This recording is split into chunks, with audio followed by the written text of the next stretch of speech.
Olha. Peraí. Agora sim, peraí. Né? Deixa eu introduzir aqui. Então, Café PG Cetim, com Patrícia Tedesco, da UFPE, e Sérgio Crespo. Inteligência Artificial, uma introdução onde ela pode ajudar na educação. Né? Agora, eu queria que a professora Patrícia, né, se apresentasse e que todos desligassem os seus microfones e suas câmeras, para ficar só o texto e a Luciana Rangel, que acabou de entrar com a nossa aluna surda. Patrícia, por favor. Tá bom. Então, como o Sérgio falou, né? Eu sou Patrícia Tedesco, eu venho da computação, mas desde sempre, eu não vou contar qual foi o ano que eu me formei, tá? Eu sempre estava muito invocada, assim, como a gente diz por aqui, em por que eu tinha que aprender a usar os sistemas computacionais e os sistemas não podiam aprender o que eu queria fazer, né? E aí, quando eu fui pesquisar um pouco mais nessa área de inteligência artificial, então eu fiquei muito encantada com essa coisa da IA na educação. Por quê? Porque é, de fato, onde a inteligência artificial pode ser mais empregada. Né? Só um minuto, gente, me perdoem.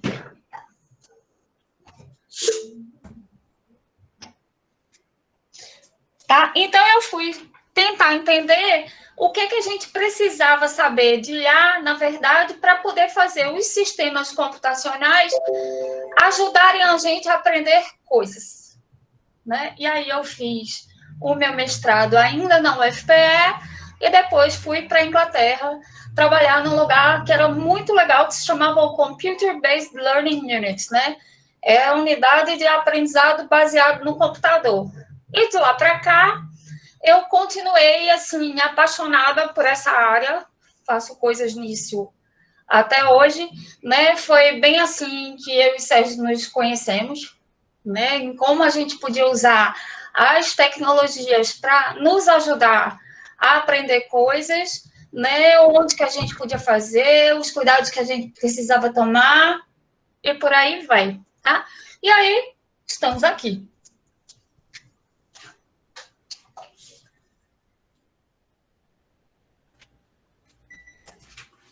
Muito bem. Né?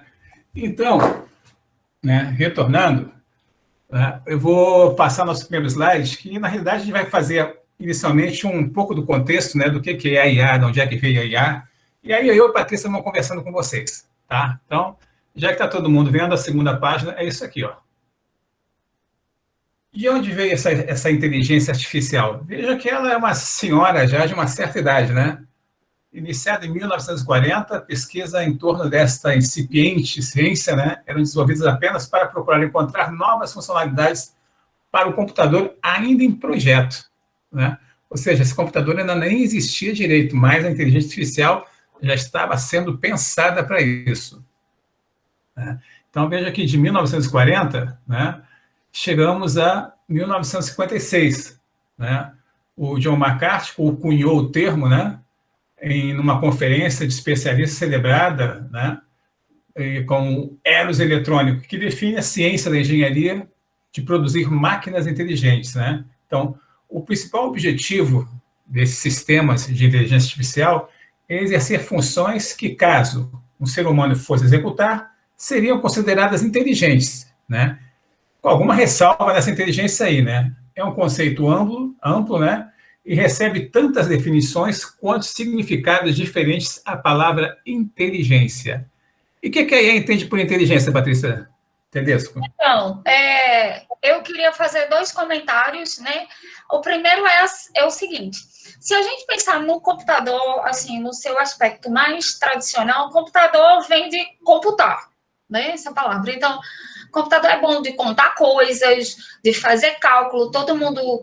Eu imagino que já tenha feito uma planilha do Excel, já tenha usado a calculadora, mas no sentido mais tradicional, né, ele só consegue fazer coisas bem específicas. Então a gente vai lá, né, dá todas as informações e aí ele devolve uma resposta para a gente. Quando a gente está pensando. E aí, o que esses caras, nessa época, imagina só, a gente está falando dos anos 50, a tecnologia era um terror, né? Tudo muito grande.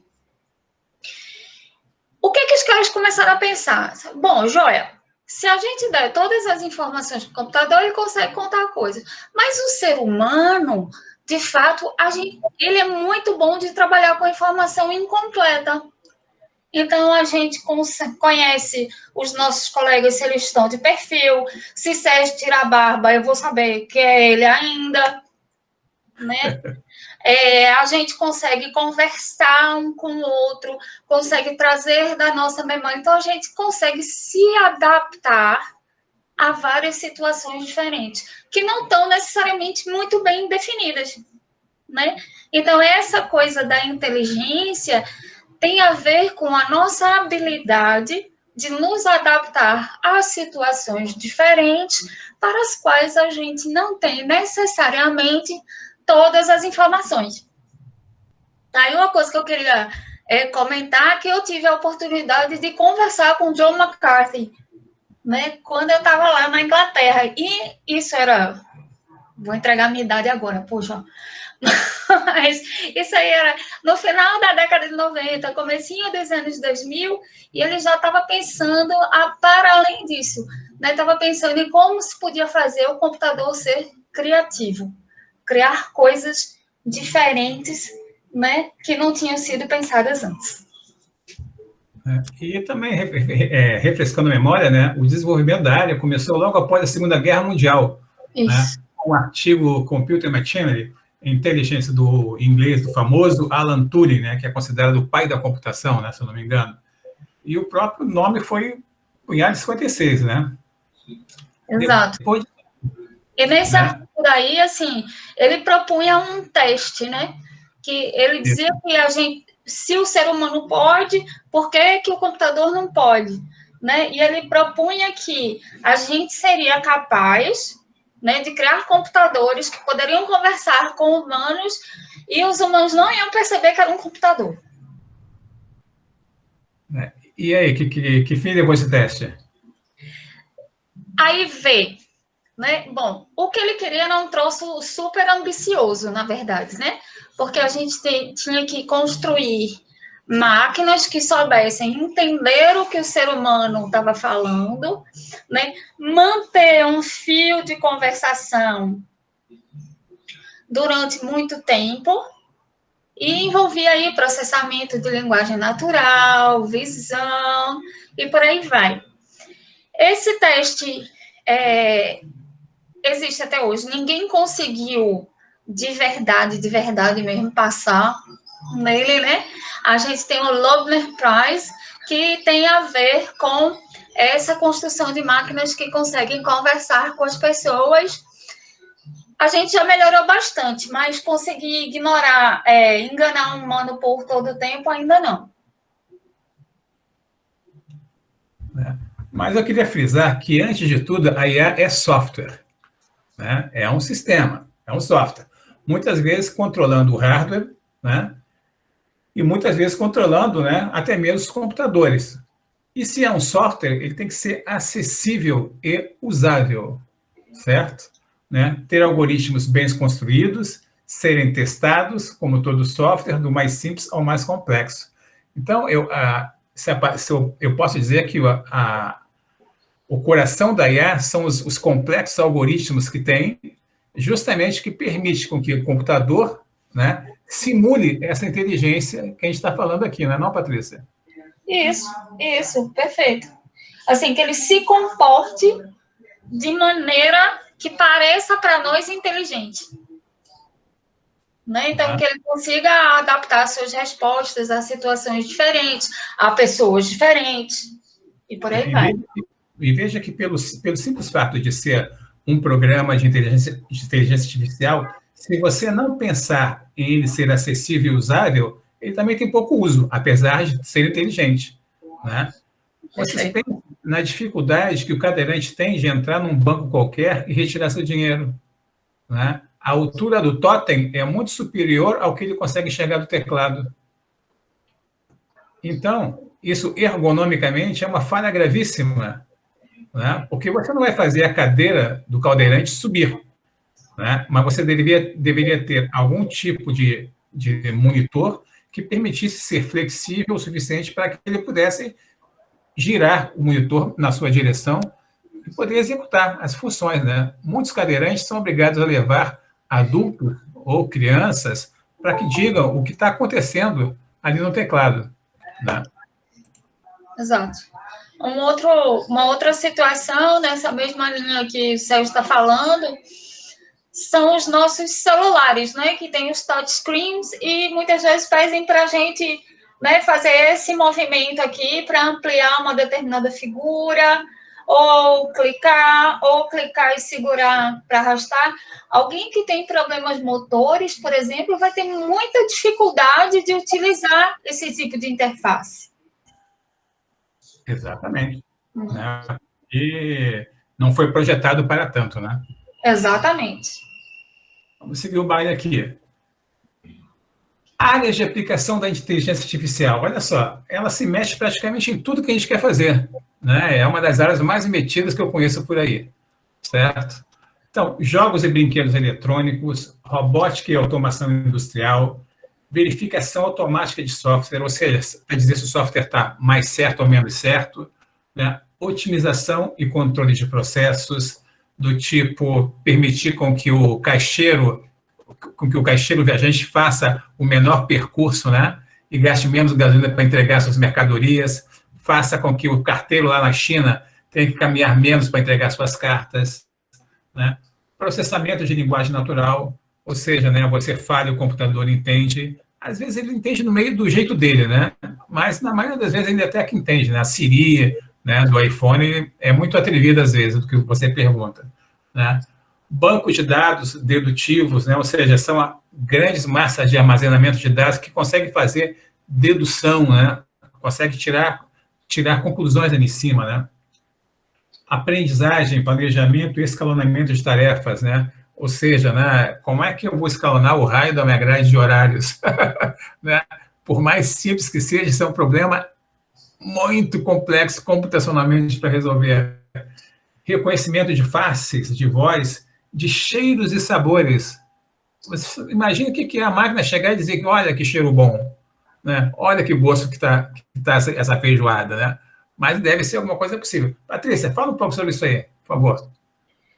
Então, voltando aí para essa história, né, pegando um gancho das meninas, eu acho que foi da Cláudia e da Lu, né, da história do vinho, a gente tem trabalhos, por exemplo, do reconhecimento da safra do vinho pelo cheiro, né? E aí é bem legal porque faz essa combinação do software e do hardware. Tá? Jogos e brinquedos, né? Eu, assim, não sei se vocês gostam de jogar, mas eu gosto. Né? E se a gente pegasse, e eu sou, de novo, vou entregar minha idade aqui agora. Eu sou da geração Atari, e depois a gente começou a ver os jogos, na verdade, que tinham determinados comportamentos que eram fáceis de você identificar. Né? Hoje em dia você pega um jogo feito Assassin's Creed, por exemplo, os próprios personagens têm comportamentos autônomos, né? Então eles te surpreendem e se adaptam a você, né? Na casa da robótica, por exemplo, a gente pensa, um robô, nossa senhora, é um troço diferente que tem lá na fábrica da Audi. Não é, a gente tem hoje em dia, por exemplo, robozinhos de casa. Eu não sei se vocês já ouviram falar do Roomba, né? Que é um aspirador que você compra e aí ele navega pela sua casa e faz limpeza. A gente tem um desse aqui. Tá? Então, assim, a inteligência artificial está cada vez mais perto da gente, tá? Eu queria fazer um comentário aí só sobre essa coisa do reconhecimento de faces, né? Aproveitando, pegando o gancho que você falou da China, Sérgio. Eu tive na China em 2018, né? Tive exatamente em Wuhan, que foi o epicentro dessa epidemia toda aí. E aí, quando a gente desce do avião, os caras passam a gente por uma máquina de processamento, né, de imagens, então eles fazem o seu reconhecimento facial. E aí, quando eu fiz isso na máquina, eu estava de óculos. E aí, quando eu cheguei lá no oficial da imigração, eu tinha tirado o óculos. Aí ele olhou para mim, olhou, aí fez assim, quero confirmar. Disse para mim, bota o óculos.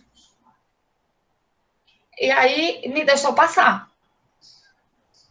Tá?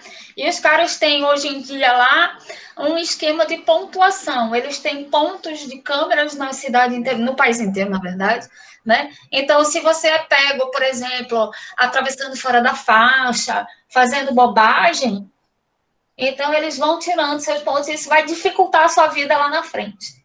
Então, a IA, ela está inserida, na verdade, em muitos aspectos da nossa vida, tá? Vou deixar você falar, já falei muito. Eu vou mostrar aqui agora uma das aplicações, inclusive de como a indústria está se apropriando da inteligência artificial, né? Então, aqui, olha só, né?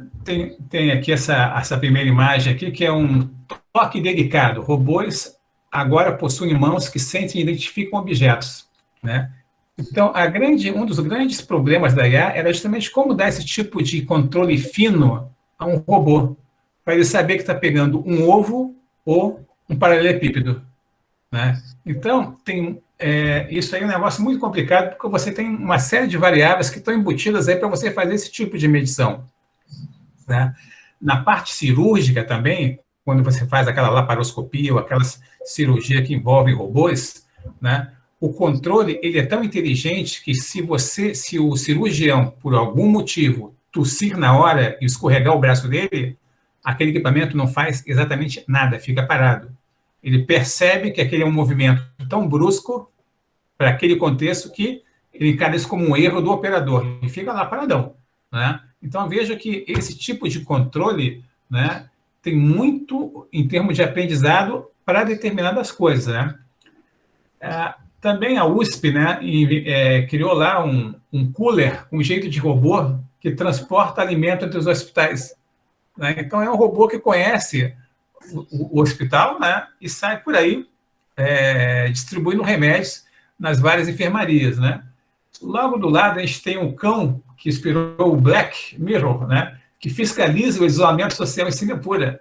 Então, tem um cachorro, né, parecido com o da Patrícia, que fica lá, dedurando, né, e fiscalizando quem está fazendo aglomeração nesse tempo de Covid, né? Então, vejam onde a IA está metida e onde ela está enfranhada, né? Também os cientistas criaram um robô que distribui remédio e comida para pacientes, né? Isso já existe hoje, né? Robô humanoide interage com o doente da coronavírus e reduz o desgaste médico. Então, veja que os robôs agora também têm essa parte meio que de afetividade embutida, de modo a perceber, né, se a pessoa está com algum sentimento mais triste ou deprimido, alguma coisa assim. Patrícia, fala alguma coisa disso aí. Você que já mexeu com isso. Não, assim, não usando robôs físicos, né?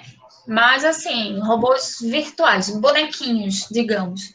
Né? Então, a depender do tipo de coisas que as pessoas falavam para a gente, existe. Deixa eu dar uma volta aqui, voltar um passo. Né? Existe um tipo de software, né, que a gente usa, por exemplo, quando a gente quer conversar com o usuário. Muitas vezes, quando a gente está mexendo no computador, é difícil, é aquela coisa, né, que o Sérgio estava falando, as coisas não são usáveis. Seria muito mais legal se a gente conseguisse conversar, né, usando português ou inglês e tudo mais. E esse tipo de robô que faz isso para a gente chama chatbot, né? Vocês já fizeram compras no Magazine Luiza, por exemplo? Ah, peraí. Olha só, vou chegar lá. Ah, tá. Desculpa. Mas então vamos voltar para a coisa da afetividade. Cheguei lá. Isso. A Lu do Magalu, a Vivi da Vivo, por exemplo, né? É muito mais legal a gente interagir dessa forma, né? De uma forma mais natural do que a gente ter que ficar fazendo coisas e fazendo buscas no Google, por exemplo. A gente criou aqui, em algum momento no passado, um chatbot que a gente chamou de Seu Chico, que ele tirava dúvidas sobre a programação do Carnaval do Recife.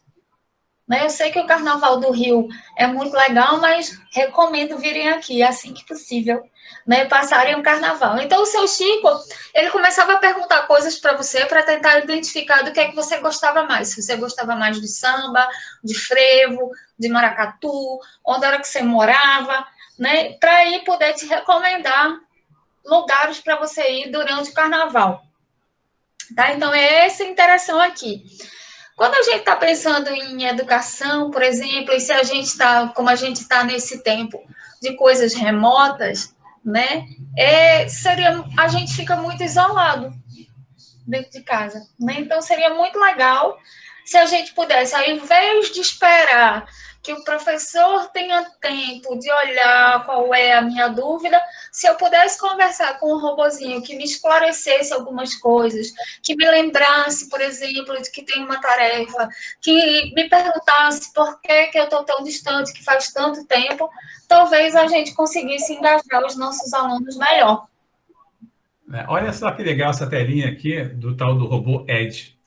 Ele diz assim: olá, que bom que você veio. Meu nome é Ed, estou aqui para ajudar na preservação de energia e de outros recursos naturais. Sobre o que você quer conversar? Aí eu perguntei: quem é você? Né? Aí ele disse: eu sou o Ed, um robô, vim de outro planeta com a missão de ajudar a preservação de energia e outros recursos naturais. O que você quer conversar? Aí logo em seguida eu fiz outra pergunta para ele, né, que está aqui. Eu perguntei para ele: quem sou eu? Ele disse: olha, você é você, claro. Aí ele me perguntou: e você sabe quem eu sou? Aí eu fiz outra pergunta para ele. Ele disse: onde fica o Brasil? Aí o robô respondeu: o Brasil fica na América do Sul, ué. Aí eu perguntei: onde vive o Papai Noel? Aí ele me perguntou: Papai Noel mora em Nuuk, conhece? Aí eu botei Nuuk, interrogação, né? Ele disse: Nuuk é a capital da Groenlândia, né? Segundo a lenda, onde fica o escritório central dos elfos, que ajudam o Papai Noel no prédio dos Correios, né? Quando o Natal está chegando, eles costumam receber milhares de cartas com pedidos, né? E depois, olha só o engate que ele faz para engatar a conversa que realmente ele quer. Ele diz: e por falar em Groenlândia, né, já te contei o que está acontecendo com as geleiras? Né? Então, veja a malícia da composição, né, da forma de escrita de mensagem com que o robô ele tenta te levar para discutir. Né? Isso é um negócio muito interessante. Né? Essa análise do discurso. Então, na realidade, eu estou falando com uma máquina, mas você veja que ela é até um pouco brincalhona comigo. Né? Mas a Patrícia tem trabalhos também, a gente vê diversos tipos de robôs desse tipo aqui, né, que ficam catando as palavras e as frases para perceber o quanto você está deprimido ou não, se você está alegre, se você está um pouco mais enjoado. Né? E tudo isso, no final das contas, acaba impactando no seu aprendizado. Né? Veja que essa forma inteligente, né, de ele captar essa inteligência emocional é interessante quando você está em processo de aprendizado para as mais diversas faixas etárias. Né? Agora eu vou retornar para a gente ir lá para a indústria, né, para a gente ver o que esses caras andam fazendo que a gente nem está percebendo ainda. Né? Desculpa, Sérgio, fui eu que me adiantei aí. Né? Então, por exemplo, né, hoje a China ela emprega robôs, né, com raios UV para desinfetar hospitais. Né? Veja que muitas das tarefas dos robôs são para IA para tirar as tarefas repetitivas do controle humano. Né? Depois disso, né, o americano, que é um fanático por hambúrguer, né, acabou de fazer um robô, né, que cria hambúrguer, que frita hambúrguer para você. Né? E a pergunta é, né, será que ele vai tirar os nossos empregos? Né? Muitas das pessoas se perguntam se a robótica, se a inteligência artificial vai acabar tirando o emprego das pessoas. E tu, Patrícia, o que acha disso? Eu acho que certamente alguns sim. Alguns empregos vão deixar de existir, né? E outros vão permanecer. Né? Eu vi recentemente, quer dizer, já tem uns meses, mas um programa que se passava dentro da fábrica da Audi, na Alemanha. Né? Então, o chão de fábrica era completamente robotizado. Né? Então, o robô vinha, trazia a carroceria, encaixava o motor, não sei o quê, mas nesse momento tem coisas que são bem específicas, que são os acabamentos dos bancos, por exemplo, né, que eram feitas por pessoas. Sim. Né?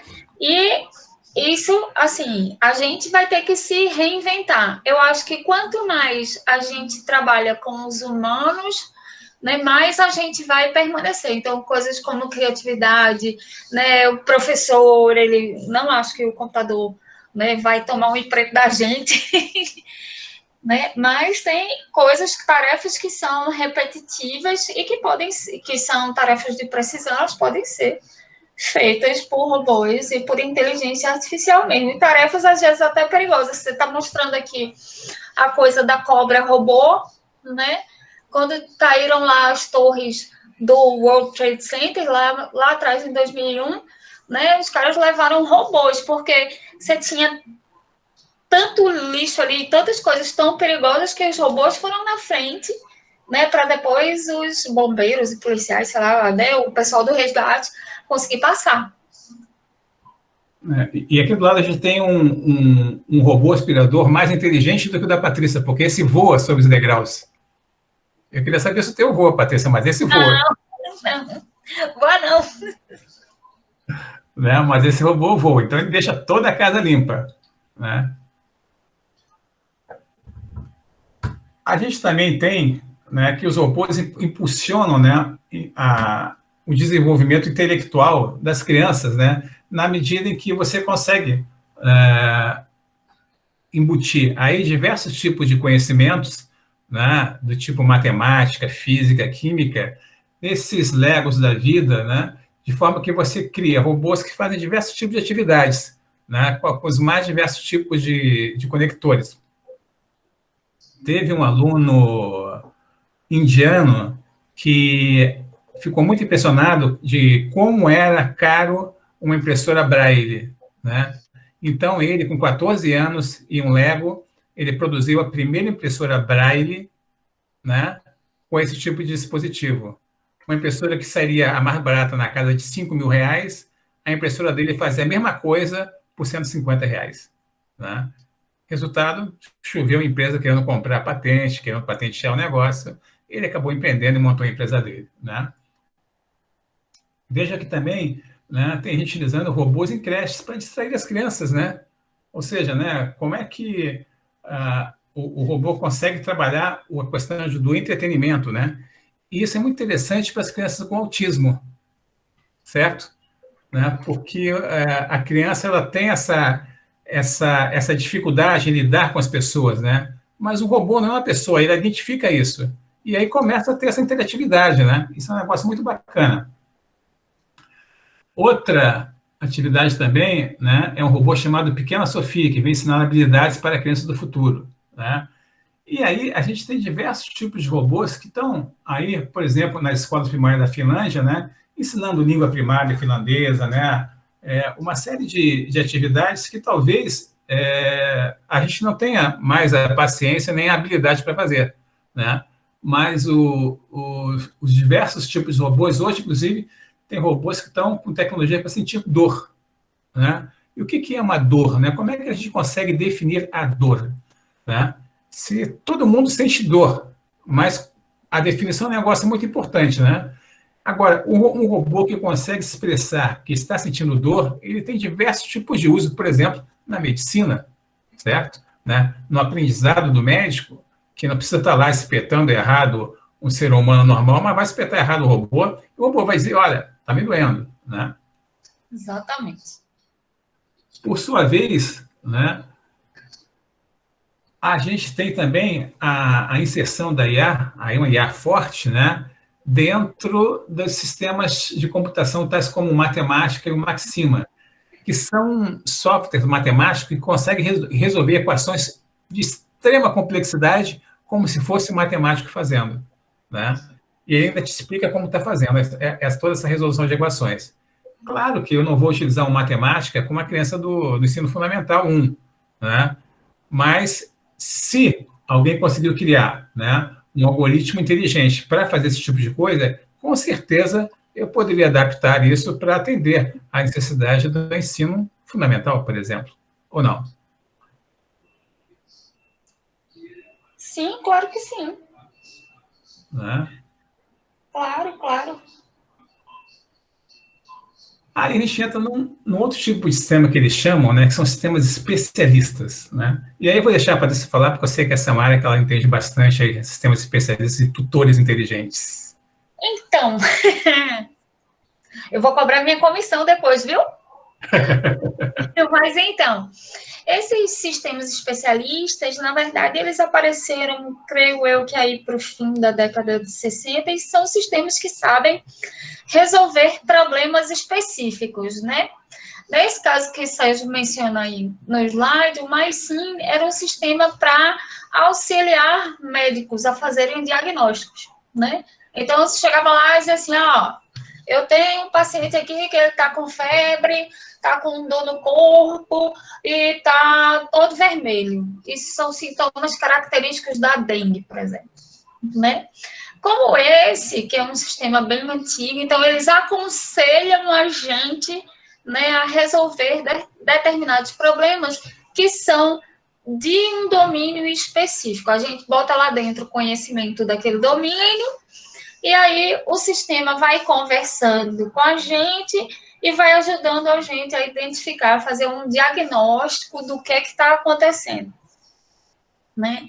Eu me lembro de um outro sistema nesse sentido, que era o Yoda da LucasArts. Né? Então, você comprava um joguinho lá na LucasArts, tinha um problema qualquer com ele, conversava com o Yoda e ele começava a te fazer algumas perguntas para tentar entender e te ajudar a resolver aquilo.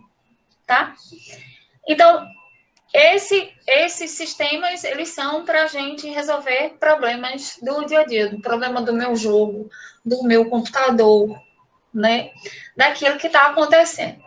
Se a gente puxar mais para a linha de ajudar as pessoas a aprenderem coisas, né? Então, a gente cai na história dos sistemas tutoriais, ou sistemas tutores inteligentes, né? O que é que eles fazem, na verdade? Eles foram criados no sentido de prover um aprendizado, ou promover um aprendizado personalizado para cada aluno. Imagina, você está na sala de aula, você tem 40, 50, 60 alunos. É muito difícil de você conseguir saber o que o aluno A, o aluno B, o aluno C estão precisando de você. Então, a ideia era que esses alunos eles pudessem interagir com o sistema que fosse, né, conhecendo os seus progressos e as suas necessidades e fosse ajudando esse aluno a aprender sobre um determinado conteúdo, tá? E para isso, né, o que esse sistema precisa ter, ele precisa saber que conteúdo que ele vai ensinar, precisa saber, né, como que ele vai sugerir o que o aluno deveria aprender e como ele vai, na verdade, diagnosticar onde esse aluno está no seu percurso e ele vai guardando informação sobre esse aluno. É isso que está aqui no slide, né, que a gente está chamando de modelo do estudante, nada mais, nada menos é do que as informações que o sistema conhece de você. Inclusive, existem nesse tipo de sistema muitas coisas de negociação mesmo, né? Então, o sistema diz, eu acho que você não sabe esse determinado conteúdo. Aí você diz, não, mas eu sei. Por que você está dizendo que eu não sei? Aí o sistema pode te mostrar aquelas informações que ele guardou de você e dizer assim, olha, eu acho que você não sabe, porque você já fez um determinado exercício 8 vezes e não deu certo ainda. Tá? Isso é uma coisa muito legal, né? Mas também que demanda que demanda uma boa quantidade de informação do estudante. Ou seja, sistema tutorial, ele constantemente está aprendendo sobre você. Quanto mais você usa, mais ele aprende, melhor ele fica, não é não? Exato, exato. E aí, assim, tem várias técnicas da IA que podem também não só te dizer o que é que você precisa fazer daqui para frente, né? Então, assim, eu resolvi esse exercício aqui, joia. Então, agora eu posso pegar o próximo conteúdo, mas, a depender de como eu resolvi esse exercício, o sistema pode entender que ficou faltando alguma coisa lá atrás. E aí ele me sugeria revisar algum determinado conteúdo. Né? E pegando um pouco mais dessa linha dos sistemas tutores inteligentes, imagina se você tivesse agora um montão desses tutores aí, né, atuando em conjunto. Ou seja, eu tinha um sistema multi-agente, né? Como se você pudesse ter o seu agente personal para fazer alguma coisa. Uma vez a gente implementou, né, durante o meu mestrado, um sistema multi-agente que fazia o seguinte, né? A gente fazia um shopping de livros usados, né? Então, quem tinha um livro usado criava um agente e definia a estratégia que esse agente ia negociar o livro dele. Quem não tinha o livro, criava um outro agente procurando livros sobre uma determinada temática e também definia uma estratégia de como o agente pode comprar um livro, né? Então, vocês tinham lá, de repente, 10, 15, 30, 100, 1.500 agentes entre agentes de compra e agentes de venda, tentando negociar livro um com o outro.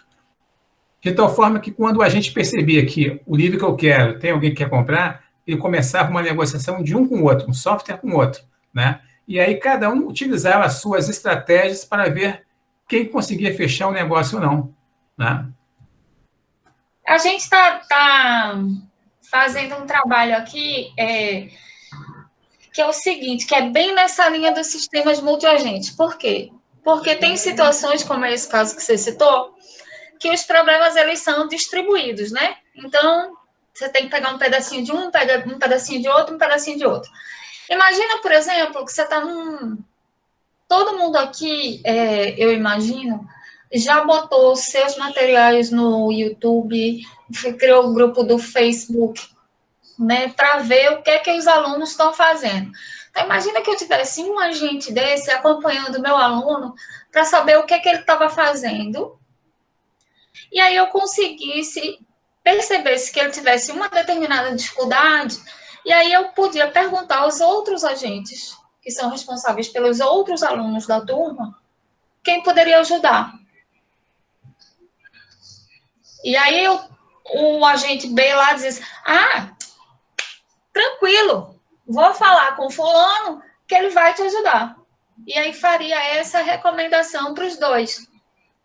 Né? Então, a gente pode pensar em problemas, né, em sistemas multiagentes também para acompanhar a aprendizagem, especialmente em tempos de mocks, de redes sociais, onde os nossos alunos estão espalhados e conectados ao mesmo tempo em locais que são bem diferentes da sala de aula.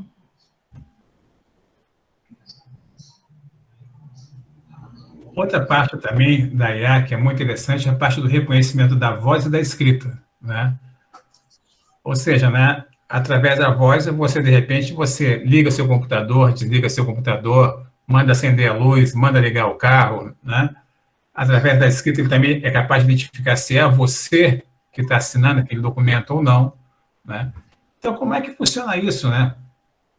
Como é que funciona essa engenharia aí por trás, né? Há um tempo atrás, eu estive na IBM e conheci lá o Watson, né, que é um centro lá de inteligência cognitiva, que eles chamam agora, né? A IBM é sempre muito chique no nome. Então, deixou de ser inteligência artificial e eles chamam inteligência cognitiva, né? E aí, eles têm lá várias aplicações, numa delas que eu achei muito interessante, que funcionava assim: você joga várias fotos de carro, dos mais diversos tipos, né? Depois você dá um tempo e joga uma foto de uma bicicleta, ele vai te dizer que não é um carro. Olha que interessante. E foi só imagem, né? Se você jogar depois um monte de fotos de bicicletas, né, e puser mais de carro, ele vai dizer que aquilo ali não é uma bicicleta. né? Então, existem assim, ó, para você brincar com IA, né, e brincar no bom sentido, você tem que ter um embasamento matemático muito forte, não é não, Patrícia? Com Né? certeza. Ou seja, duas áreas que você tem que aprender, que é matemática e estatística, para trabalhar com essa parte de inteligência, né, de software inteligente. Sem isso, você faz qualquer coisa, menos inteligência no software.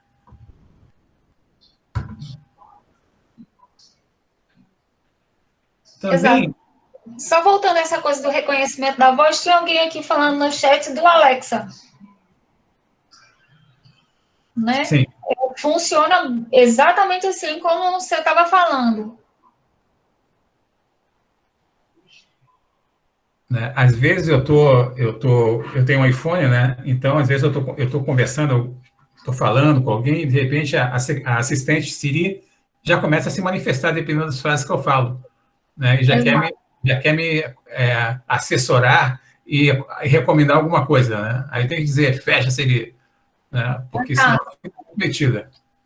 Teve uma situação bem engraçada, assim. Eu troquei de carro o ano passado. E aí, em algum momento, eu dei carona a uma amiga, né? E a gente estava falando. Aí eu estava falando de como foi, não sei o quê, tá, tá, tá. Eu tenho uma Kicks hoje, né? Ninguém estava com o celular ativado. Ninguém procurou nada no celular. Mas eu estava conversando que eu estava gostando da Kicks, por isso, por aquilo outro. Quando foi no outro dia, ela descobriu o Facebook dela e tinha um monte de anúncio de Nissan Kicks. Ou seja, o Google percebeu, o assistente escutou o que a gente estava, identificou que a gente estava falando da Nissan Kicks e apareceu para ela. E aparentemente o celular não estava desligado, né? Não, mas assim, a gente não fez nenhuma coisa. Tive um aluno que a gente trabalhou com um sistema de recomendação também, e ele é assim, bem desenvolvedor, escovador de bits, como a gente diz aqui. E ele descobriu a API do assistente da Google, que permite você descobrir o que é que o Google sabe de você. E ele disse que ficou escandalizado, porque ele pegou conversas dele com a esposa dele na mesa do café da manhã, por exemplo. Hoje, para você ter uma ideia, a Google é capaz de dizer para todo mundo quais são os trajetos que vocês fazem diariamente. Exatamente. Se você não desativar isso, o agente inteligente da Google fica mapeando e ele é capaz de dizer para você, com uma margem de erro muito pequena, quanto tempo você vai levar de onde você está ao seu destino e qual o melhor dia e horário para você fazer isso. De tanto Exato. que a gente conhece. Né? Então, aí tem bastante coisa de inteligência artificial também. A IA Exato. está muito metida hoje também na saúde, né? Ainda mais com essa parte do Covid. Então, os algoritmos de inteligência artificial estão rodando aí a todo vapor, utilizando máquinas grandíssimas para manipular uma infinidade gigantérrima, né, de dados sobre essa doença, né? Então, a aplicação na área da saúde, né, é muito grande nessa área da inteligência artificial, desde interpretação de radiografias, tomografias, né, auxílio na confecção de exames, na identificação de algum componente bioquímico e as suas correlações. Né, tudo isso os algoritmos de inteligência artificial fazem para você, né, como sequenciamento de DNA, uma série de coisas. Não sei se a Patrícia tem algum exemplo para nessa área. Nessa linha assim, de direto de análise de imagens e de diagnóstico, não. A gente está fazendo um trabalho que é em parceria com o governo de Pernambuco, né, trabalhando em cima dos dados do Covid para predizer o que está acontecendo, que vai acontecer. Então, onde é que o governo deve se preocupar mais, o que é que vai acontecer no interior, e por aí vai. Então, para isso, a gente se baseia, né, nos dados que a gente já tem e faz as previsões para o futuro. Isso é bem interessante. A gente descobriu umas coisas assim não muito agradáveis, digamos assim, né? Mas a gente consegue predizer quais são os níveis de casos e de óbitos que vão acontecer com bastante precisão. Agora, uma coisa interessante é que às vezes você tem um software de IA que ele é especialista, por exemplo, em fazer bolo, né? Então você põe ali uma série de informações de como fazer um bolo. Mas se você perguntar para ele como faz feijão ou como se faz um arroz, ele não sabe responder, né? O software de IA, geralmente, ele é muito especializado num determinado tipo de conhecimento. Ele é treinado para ser bom naquilo. Pois é. Porque resolvedor genérico de problemas mesmo, assim, bom mesmo, é o ser humano, né? É verdade, né? Né? O pessoal da IA, quando começaram lá atrás, na década de 50, nós estamos fazendo um resgate daquilo que a gente já falou, o povo foi muito megalomaníaco, né? Queria construir softwares que iam resolver qualquer coisa no meio do mundo. Aí deram com os burros na água, lógico, né? E tiveram que voltar. Então, durante muito tempo, eles começaram. A IA foi se quebrando em várias áreas, como a gente viu, né, na apresentação. Então, durante muito tempo, a gente trabalhou com domínios bem pequenininhos, e aí depois a gente conseguiu sair dos laboratórios e começar a fazer coisas mais úteis. Mas, até então, né, com foco em domínios específicos. Vocês vejam que a IA, em termos de indústria, é um negócio muito interessante, né? Até um pouco atrás, a empresa Boeing praticamente foi à falência por um erro de software, né, que tinha uma certa inteligência e tirava o controle do piloto, não oferecia o controle ao piloto, né? Então, faz muito pouco tempo, eu acho que até agora, essa linha de aviões está parado, porque vocês imaginam o que não tem de software inteligente dentro de um avião para levantar voo e fazer aterrissar. Pois é. Tenho até medo, não gosto nem de pensar nisso. Né? Outra coisa também que eu acho interessante, né? Onde tem, Sérgio, também muita coisa de IA é na indústria automotiva, né? Com certeza. Então, tem esses carros, por exemplo, né, que estacionam sozinhos, meu sonho de consumo, né? Tem os carros da BMW, que você toca no seu relógio, o carro vai, chega no shopping, toca no relógio, o carro vai se estacionar, quando você quiser, ele vem te buscar de volta. Né? Vale a pena. Vai demorar esse carro para chegar aqui, né? Para chegar aqui, meu filho. E na área do direito, será que tem espaço para IA? Tem, claro que tem. Você estava falando aí do Watson, né? Então, assim, a gente fez uns trabalhos aqui com um escritório de advocacia, por exemplo, e eles estavam contando que tem muita coisa que eles chamam de contencioso, né? Então, quando eles fazem lá os pedidos, montam os processos, e aí isso dá muito erro, muitas vezes, porque as pessoas constroem tudo do zero. Então, tem a IA para montar os processos, tem a IA para descobrir se tem jurisprudência ou não, né? Qual é a melhor linha de argumentação, né? Catar as coisas. Então, e assim, existe a IA no direito, e é uma área que está bem ativa mesmo. O Watson ajudou muito nisso, na minha opinião. Então, na realidade, hoje você vai ter a IA no direito para criar os processos e, de repente, você vai ter a IA também no advogado de defesa, que é para saber como é que ele leva o cliente, né? Exatamente. E tem uma coisa que me veio agora, eu estava conversando com o Geber, que é um professor de IA daqui, né? E aí ele tava fazendo uma disciplina de ética. Né? Muito importante isso.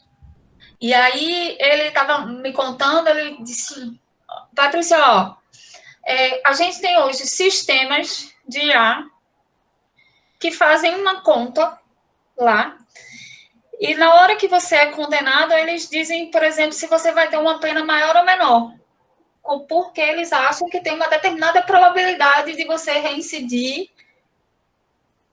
ou não. Né? Então, eles ajudam ao juiz, né? Que é a história da dosimetria. Mas nesse caso, esse específico que ele estava me relatando, o sistema não explicava o porquê. Ele só dizia, esse cara aqui, em vez de ter uma pena de 10 anos, tem que ter de 15.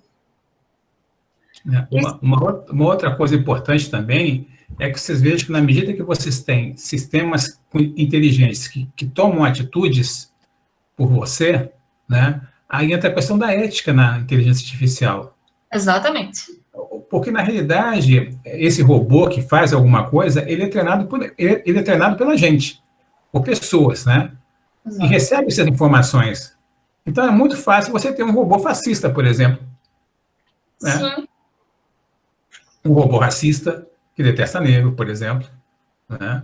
Desde que você forneça um conjunto de informações a ele, de tal forma que ele vai aprender que, né, o negro não é pessoa normal. Certo? Então, hoje, se fala muito na ética da inteligência artificial, né? Que é pouco trabalhada, acredito eu, dentro dos bancos escolares, né? Da universidade. Sim.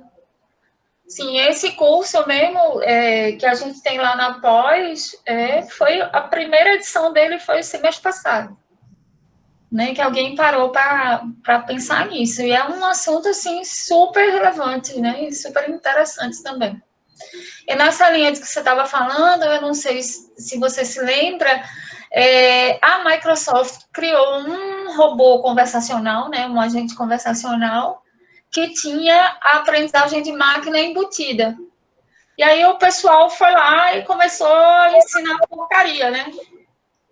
Aí, no fim, ela tinha umas coisas que eram super... Me falha a memória agora, eu não me lembro do nome. Mas ela super racista, né? Tinha umas afirmações horríveis, tanto é que o pessoal tirou do ar. Este eu acho que assim que é o grande problema, né, da inteligência artificial, é justamente a questão ética de alguém que vai tomar uma atitude por você, né? Exato. Sobre você, certo? Né?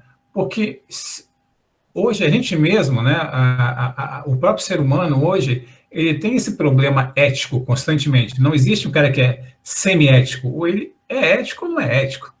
Né?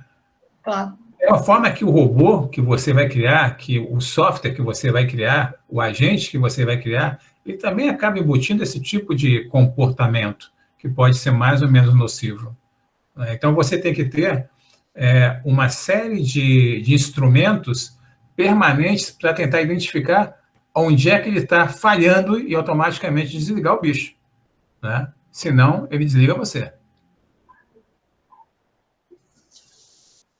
Né? Exato. Olha só, já estamos aqui com 1 hora e pouco já de conversa fiada aqui sobre IA. Então, eu gostaria de abrir o microfone ao público aí, para que alguém faça uma pergunta, ou tire alguma dúvida, ou comente alguma coisa sobre o que a gente está falando aqui. Né? Porque isso aqui é uma reunião mais informal. Né? Então, a partir desse momento aí, eu vou cancelar minha apresentação aqui e vou abrir a possibilidade para que a gente se veja e interaja um pouquinho mais, já que estamos em 31 pessoas aqui nessa sala aí. Duvido que alguém não tenha dúvida. Tem um monte de pergunta interessante aqui no chat, viu? Eu estava convidando o pessoal a fazer essas perguntas ao vivo, né, para todo mundo participar. E faço para a Patrícia, porque é ela que fez doutorado em IA, viu? Eu não, eu vou aqui buscar água só, eu volto em 2 minutos. Tá bom? Tá bom. Eu vou aproveitar e vou pegar a minha também. Bom, gente, por enquanto vocês podem fazer pergunta para mim. Ai, caraca. Gente, olha só. Quando a gente está trabalhando com essa parte de inteligência artificial, na realidade, o que a gente faz é um monte de pergunta e previsão de respostas. Né? Do tipo, se alguém fez isso, então talvez ele faça aquilo. Se ele fez aquilo, então talvez ele faça X. Se fez X, então ele faça Y. E se ele fez X, Y, Z e A, B, então eu vou dizer que ele tem 30 anos de visão, por exemplo. Né? Funciona numa coisa mais ou menos assim. Né?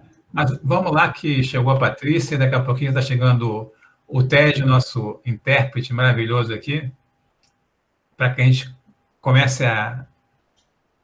Ó, Maurício, eu sei que deve ter alguma pergunta aí, o Gomes. Tem mesmo.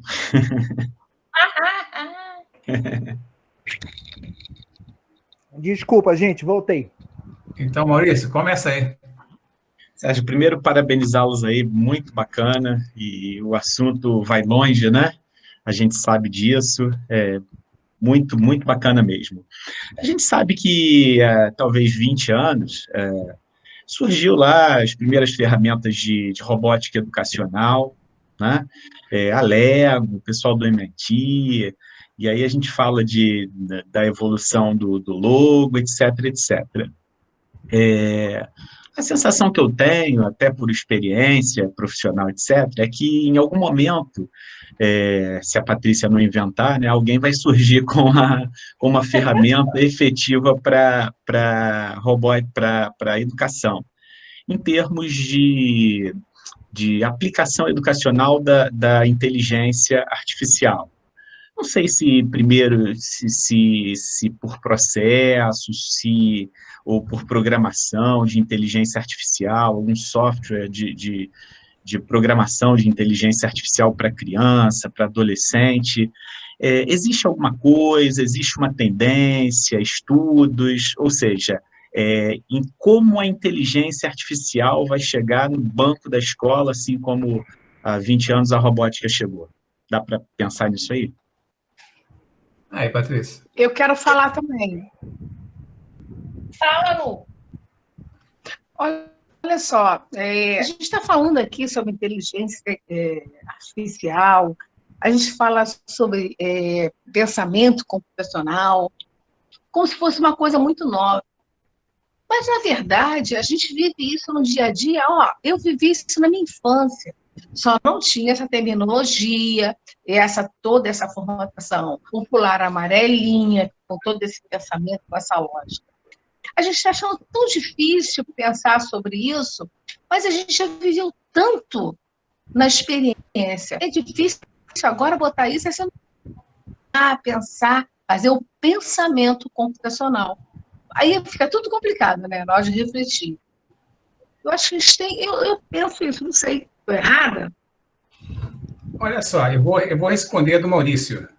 Acho que a gente pode ir jogando aí, Patrícia, né? Beleza. Do Maurício. Mas o que acontece, né? Quando eu comecei a trabalhar com IA no mestrado, né, foi um mestrado, a Patrícia não sabe, mas foi um pouquinho na área de IA, na parte de agentes. Né? Eu trabalhei com a ideia de agentes, assistentes inteligentes. Né? Usava regras de produção, aquela coisa toda. Né? Mas o que eu percebo, né, é que já foi o tempo que a gente era obrigado a fazer no MOOC, na mão, os algoritmos cabeludérrimos, hiper difíceis, para fazer a coisa funcionar. Hoje, nós temos grandes corporações que já têm tudo isso embutido. O próprio Watson da IBM é um ambiente que tem todos os algoritmos dos mais complexos que já estão embutidos e você não tem nem que saber como é que essa máquina funciona. A única coisa que você precisa é enviar informação e ter previsão do que sai. Não é não, Patrícia? Né? Essas coisas já estão bem encapsuladas hoje. Foi no tempo que eu estudei, no tempo que a Patrícia estudou, a gente fazia isso na mão.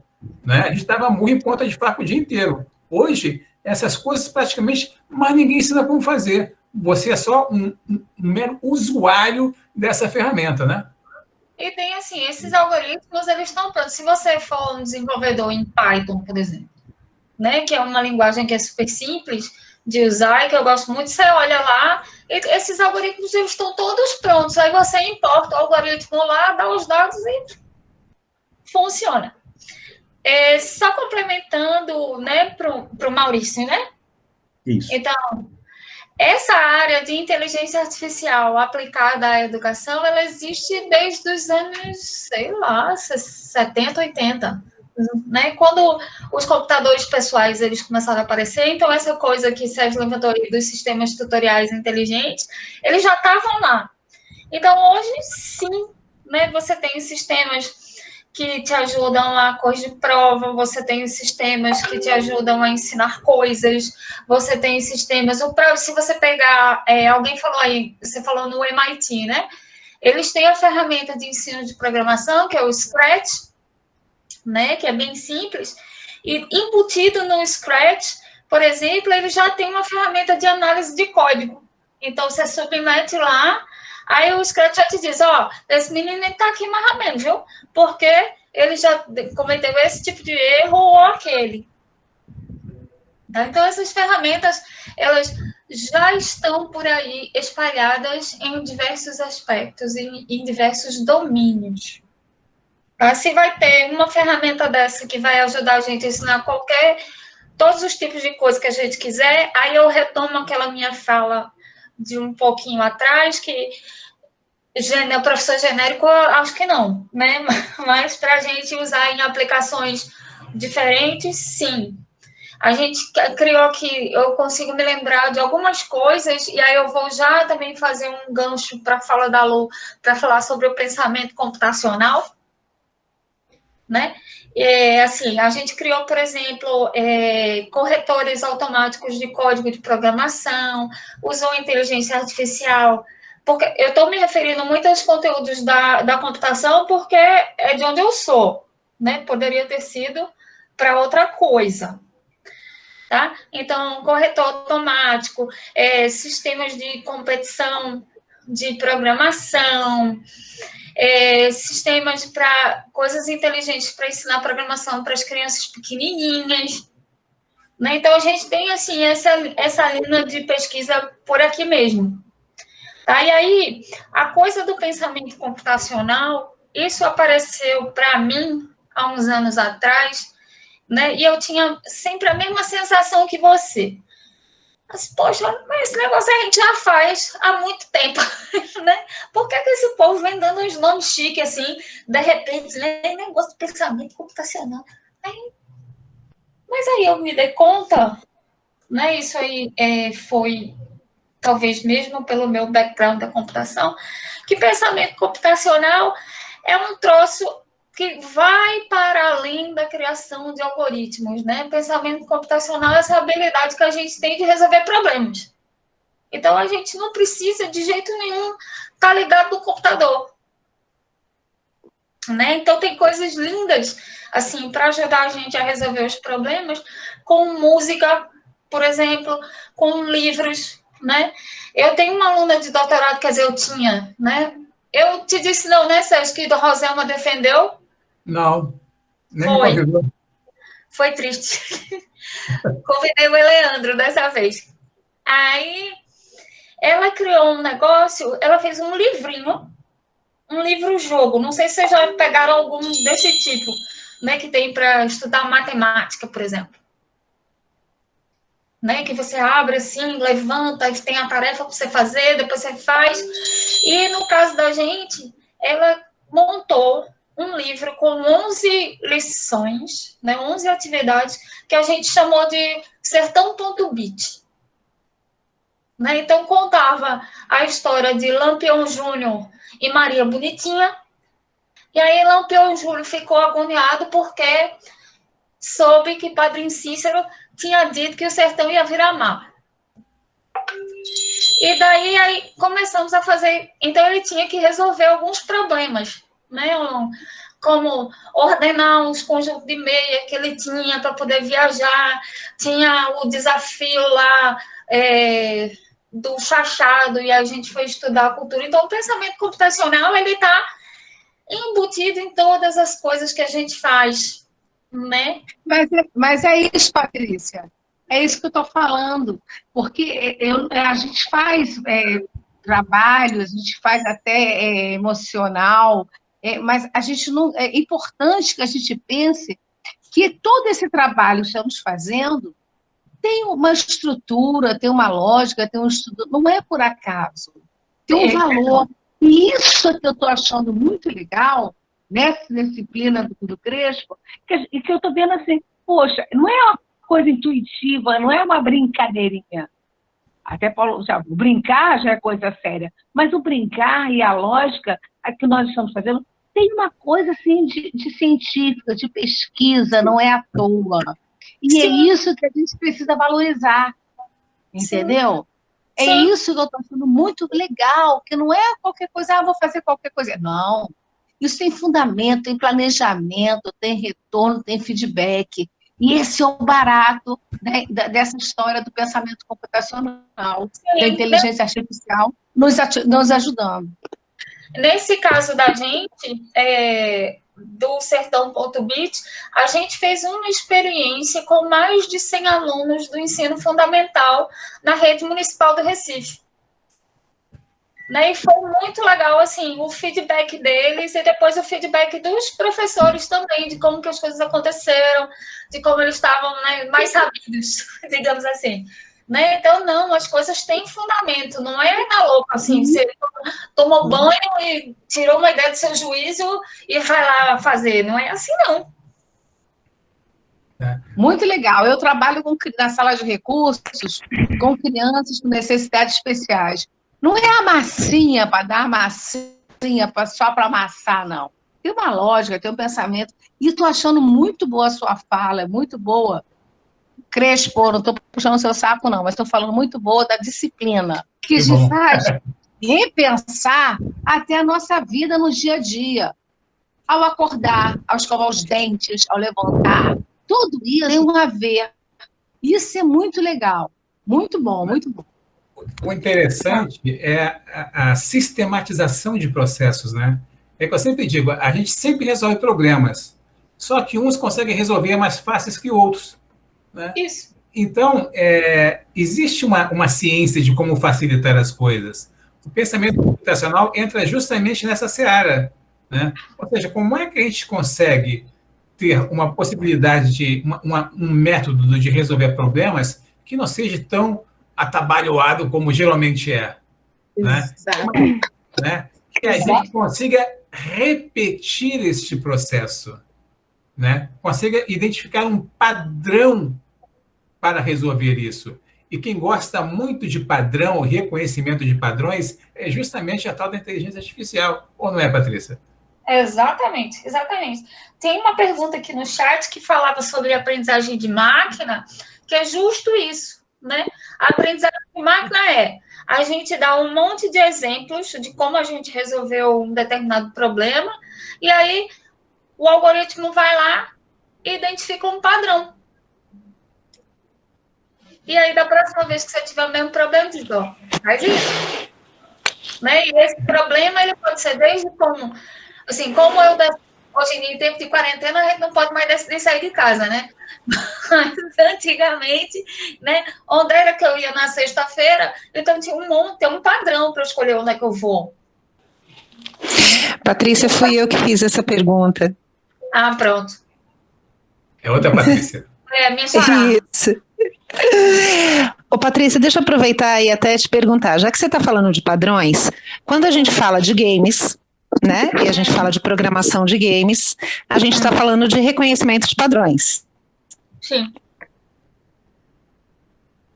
Né?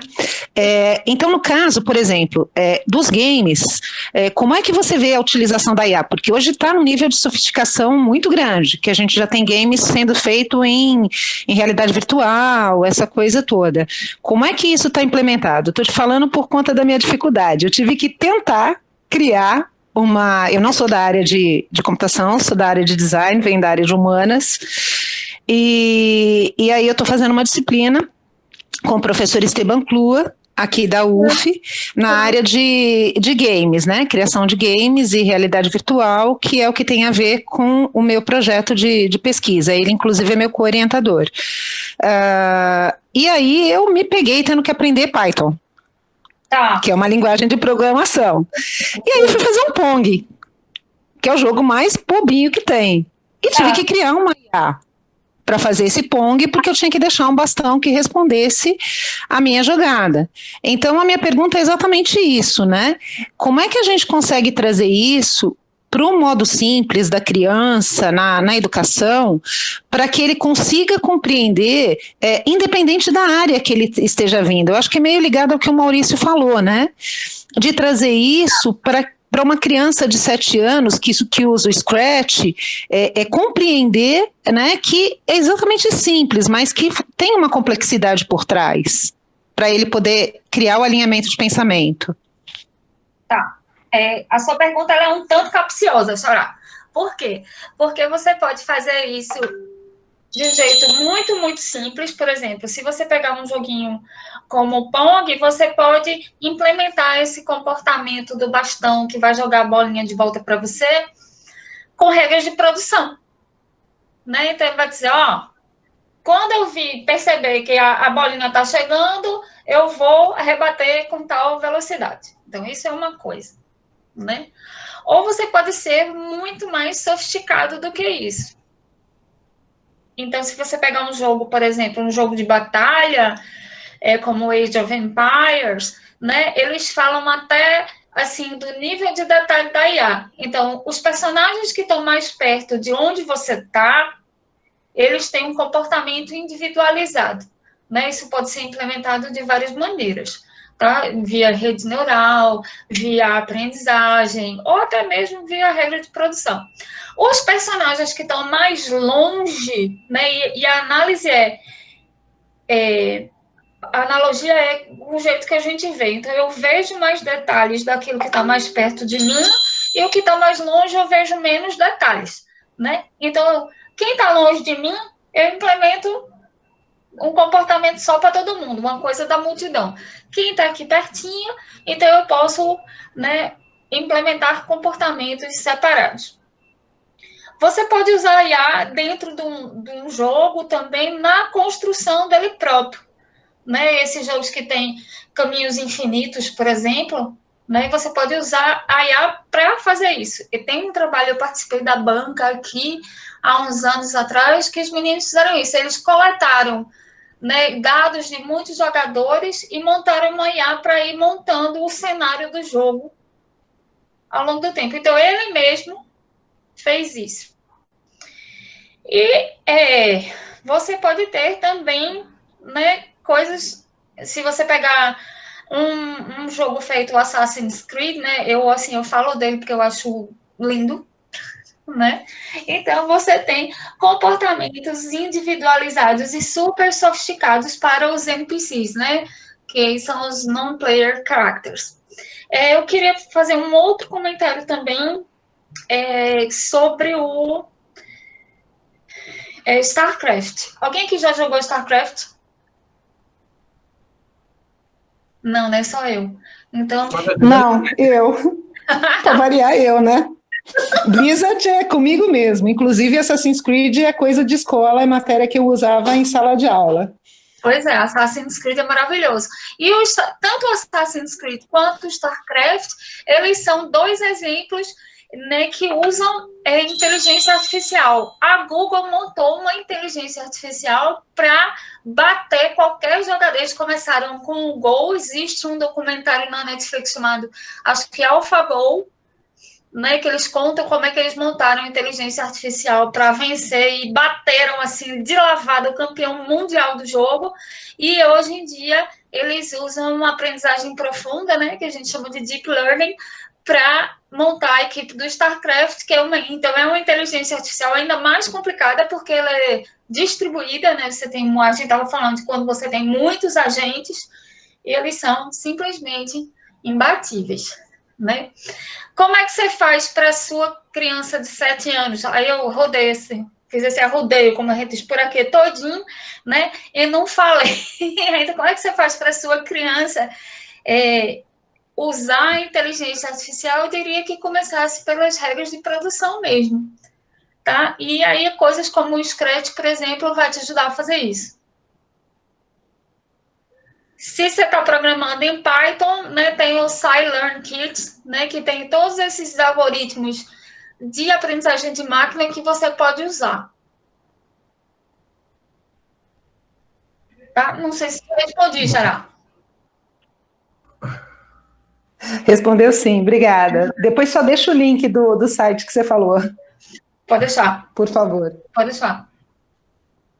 Mais alguém aí? Mais alguma pergunta, Patrícia? Olha, me saiu caro essas horas dela, hein? Vou cobrar.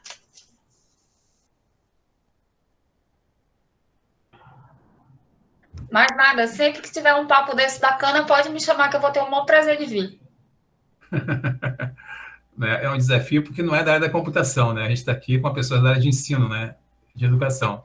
Mas é interessante a gente perceber que, para quem conhece um pouquinho de programação, uma regra de produção é um conjunto de if, then, else. É isso. Né? Você vai empilhando um debaixo do outro e você criou uma regra ali. Isso. Certo? Né? Então, assim, não é tão difícil a gente programar alguma coisa um pouquinho inteligente. Né? É difícil você programar alguma coisa muito inteligente. Aí sim, né? E dependendo da quantidade de dados que você vai manipular, né, de repente uma regra de produção já não é um bom algoritmo para isso. Talvez você tenha que usar uma rede neural, uma máquina de aprendizado, talvez uma rede bayesiana para isso. Né?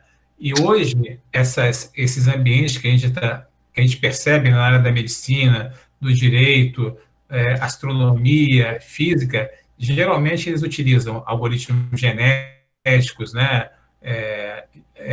De algoritmos muito complexos que exigem, né, um bom conhecimento matemático e estatístico para você conseguir calibrar o algoritmo. Veja que eu não estou falando em desenvolver, eu estou dizendo em calibrar o algoritmo, porque eles já estão feitos. O que a gente tem que fazer hoje é saber parametrizar o algoritmo para que você consiga obter a melhor resposta possível para o seu problema. Então, olha que interessante. Né? Além de... Eu não preciso mais conhecer o que está dentro da caixinha inteligente, mas eu tenho que conhecer matemática e estatística para poder saber fazer com que ela trabalhe para mim de uma forma interessante. Né? O que você fala, Patrícia? O que eu ia dizer é que a IA, na minha opinião, ela vai um pouco na contramão da computação. Né? Na computação mais tradicional, a gente modela sempre as soluções. E o que você tem que saber para usar bem usado, né, para parametrizar, como você estava falando, um algoritmo de inteligência artificial quais são as características do teu problema. Que aí você casa o problema que você tem com o algoritmo que é mais adequado a ele. E isso é pensamento computacional, gente. Né? Ou seja, você tem que entender como resolver o problema. Né? E a partir desse momento, o como entender o problema significa que você tem que conhecer, né, os adornos que geraram este problema, justamente porque isso talvez seja a entrada, né, de informações para essa máquina inteligente, de tal forma que ela vai aprender alguma coisa ali e te retornar provavelmente uma solução para isso. Isso, exatamente. Então, veja que essa disciplina de pensamento computacional que você não faz comigo é uma disciplina quente. Vale a pena fazer essa disciplina aí. Eu acho também. Gente, mais alguma pergunta aí?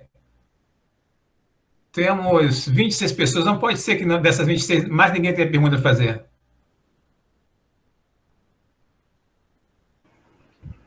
Olha que daqui a pouco eu vou dizer... Eu só queria... Fala, Marina. Eu só queria comentar mesmo, né, que eu sou um pouquinho leiga nesses assuntos, né, mas eu sou de História, né, me formei na História, e a gente fez algumas disciplinas sobre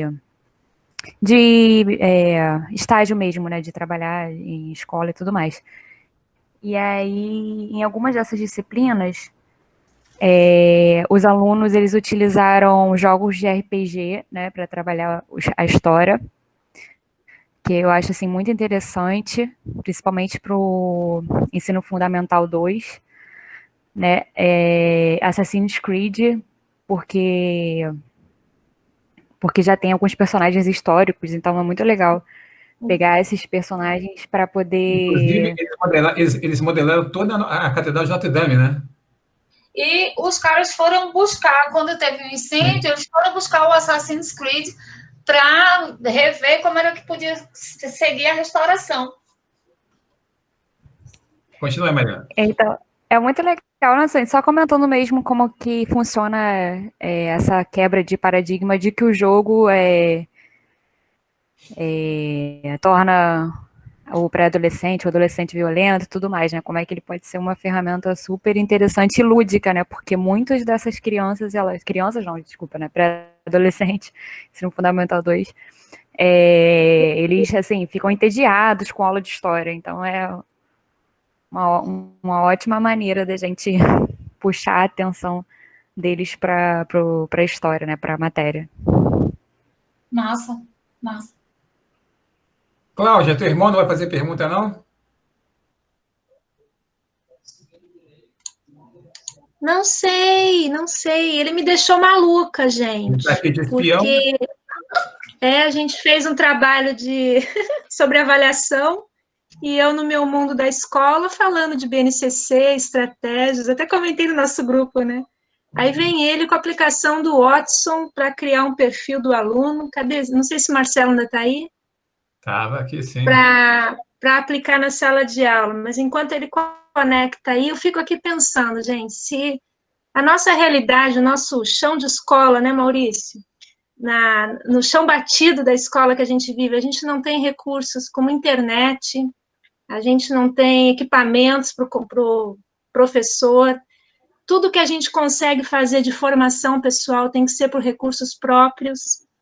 Então, assim, me inquieta muito essa questão da evolução da tecnologia, ter vários pontos a favor, né, principalmente relacionados à inclusão, que é o que eu estou vivenciando bem forte agora, mas a gente não tem isso voltado para a educação, né, acho que faltam políticas públicas mesmo para investir o quanto nós poderíamos avançar em termos de humanidade, né, de acolhimento. Aí eu estou até aflita aqui, porque eu fico pensando nisso, a Lu falando, né, dessa questão do afeto, da sala de recursos. Então, as aplicações que poderiam estar, né, no dia a dia ali com a gente, parece utópico mesmo, né? Mas, enfim, é isso. Quem mais aí?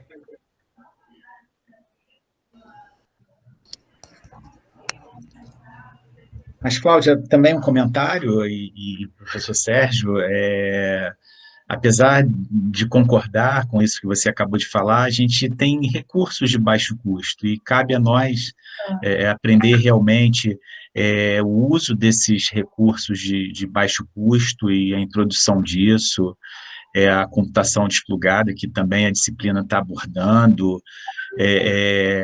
Existem caminhos de pensamento computacional e a gente tem estudado isso. Essa é uma abordagem muito importante para... Assim, eu trabalho em escola grande, com potencial financeiro, que faz questão de trabalhar com baixo custo. Eu acho que esse é o caminho da computação educacionalmente falando, né? Eu não botei um slide aqui porque eu me esqueci, né? Mas era um robô feito de batata. Então, é verdade, a batata é um bom condutor, né? Então, você plugava na batata os componentes eletrônicos, né? E botava uma rodinha e a batata fornecia energia para... É uma pilha. A batata, na realidade, servia como uma pilha, né? E esse negócio andava, né? Muito interessante, né? Então, você programava um pouquinho do Arduino, por exemplo, né? Conectava alguma coisa na própria batata e esse carrinho saía andando, né? Tranquilamente, né? Então, veja, gente, né, que, claro, hoje a gente tem uma dificuldade realmente no chão de escola, né? Isso é uma verdade, né? Mas a gente também tem que se lembrar que, por exemplo, em 94, ninguém tinha internet, né? Eu me lembro que em 94 eu comprei meu primeiro celular, né? Isso eu comprei porque eu consegui, dentro da COP, mandar minha inscrição para a Receita Federal, para dali participar do sorteio e eu ganhei o celular. Né? Um cebolão lá, bem, parecia um tijolo, mas era um celular. Isso em 94, gente. De 94 para cá, olha como, né, a tecnologia invadiu a vida da gente. Né? Hoje, em qualquer lugar, a internet é como respirar, né? Não se admite mais hoje dizer assim, eu não tenho internet. Não, você tem internet. Você às vezes não tem o que comer, mas a internet você tem, sabe? Então, eu acho que o nosso papel hoje é justamente, né, tentar identificar e ver como é que a gente consegue criar tecnologia de baixo custo. Né? Eu não preciso ter um Watson para ensinar alguma coisa na escola do ensino fundamental. Né? De repente, bastaria ter uma batata para fazer isso. Mas eu tenho que ter um certo domínio tecnológico, eu tenho que ter essa fluência tecnológica para compreender que um conjunto, que uma regra de produção, que é uma coisa simples de fazer, já configura um sistema inteligente, já configura alguma coisa que tem um pouco de inteligência, né? Eu não preciso ter um maquinão para dizer que agora eu posso fazer inteligência artificial. Não, você tem vários tipos de inteligência artificial, né? O que você tem que saber é exatamente qual o tipo que você vai utilizar de tecnologia de IA para resolver aquele problema ou aquele propósito que você tem. Puxando um pouquinho essa questão do escolar, né, das tecnologias, uma coisa assim que eu acho muito interessante, o que influencia bastante na educação, eu acho que é onde acontecem muitos debates relacionados à política, relacionados a diversos assuntos da rede social. Como que é interessante a gente também poder usar as redes sociais como uma ferramenta pedagógica, por exemplo, para o ensino médio, porque se você for ver, existem fóruns, né, de fóruns políticos, de discussões políticas, discussões históricas, fílmicas, biológicas.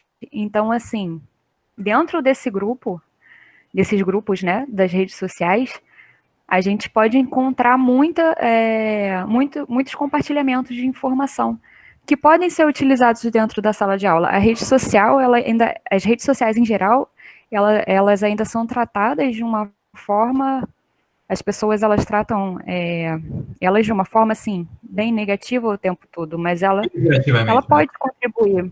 Ela pode contribuir e muito assim dentro do processo de ensino-aprendizagem. Os memes, inclusive, se vocês forem parar para prestar atenção nos memes, os memes políticos, os memes históricos, quantas aulas de história, né, de sociologia, de antropologia, de cinema, estão por trás dos memes, né, porque os memes, eles são completamente pensados ali, né, quando esses dias mesmo eu estava falando com uns amigos, com um grupo, sobre o History Channel e a questão do programa do Aliens, e a gente começou a debater sobre a questão do History Channel, falar das pirâmides que foram construídas por aliens. Aí eu falei, eu vou procurar aqui um meme que tem no Facebook que refuta isso do History Channel utilizar aliens como construtores de pirâmides. Aí tem lá, assim, um meme. Como que antropólogos veem quando o History Channel fala sobre os aliens? Aí a cara lá, o History Channel, os aliens. Então, assim, você usa uma imagem, pega aquela imagem, aquele meme, e por trás desse meme você tem todo um desenvolvimento que você pode utilizar na sala de aula, gerar diversas discussões. Então, assim, é um espaço incrível, assim, eu acho que que pode ser muito bem utilizado. Vocês vejam, gente, vocês não têm noção da quantidade de algoritmos inteligentes que as redes sociais têm hoje. Claro. É muito. Né? Não é por acaso quando você entra no Google e pesquisa, eu quero comprar uma cadeira, eu quero comprar um computador. Né? Você simplesmente faz uma busca e, de repente, no teu Facebook já estão oferecendo, no Instagram estão oferecendo, no Twitter estão oferecendo, você recebe e-mails sobre isso. Ou seja, a rede social, né, das mais diversas, elas têm um tamanho de algoritmos de inteligência artificial tão grande que essas redes conhecem você melhor do que você mesmo, sem duvidar. Eu tenho uma outra dúvida, agora é uma dúvida mesmo, né? A gente está falando nessa questão da rede social, eu estou aqui na minha estante e assim, a gente sabe que houve, né, a Alexa, tenho a Alexa que ela já se meteu em conversa, sem eu acionar via nome, ela já se meteu na conversa, é tudo muito estranho, mas eu tenho aqui na minha estante esses aviõezinhos, e aí apareceu são vários ali, apareceu uma oferta desses aviõezinhos idênticos, e eu nunca falei neles, É possível eles estarem, de alguma forma, captando vídeo disso também? Ué, por É que que não? possível. É possível sim, com Cria-se um certeza. padrão, cria-se um padrão de leitura. Você sabe que hoje o Steve Jobs, essa galera toda, eles pegam um microfone e põem na frente da câmera, Sim, fato. sabe? Né? Então, o que que impede que a câmera esteja te filmando para te conhecer melhor? E Para poder te apresentar todos. reconhecendo sozinho um padrão por trás Exatamente. ali. Exatamente.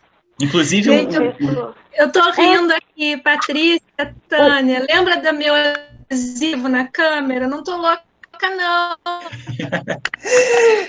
Aqui em casa também tem, Claudinha. Tampa, cara, põe... Eu também tenho adesivo na câmera, porque eu fiz traduzir para o meu blog uma matéria que eu vi numa revista americana que acharam curioso que o Mark Zuckerberg tiraram dele no escritório dele e pegaram esse negocinho, como que se chama? Adesivo, né, na câmera dele. Aí foi feito um trabalho, uma pesquisa sobre o que estava acontecendo. E, assim, realmente, de fato, foi comprovado que alguns hackers estavam invadindo computadores e capturando imagens de câmeras remotamente, sem que a pessoa tivesse solicitado, né? E, inclusive, já pegaram imagens íntimas de pessoas que estavam com o computador ligado e ficaram fazendo extorsão para não divulgar na rede essas imagens com relação a essa parte toda de ética, né? Na verdade, não existe essa parte ética quando a gente fala dessa questão toda aí do que é, o que não é, até que ponto as pessoas podem ir, até que ponto elas não vão.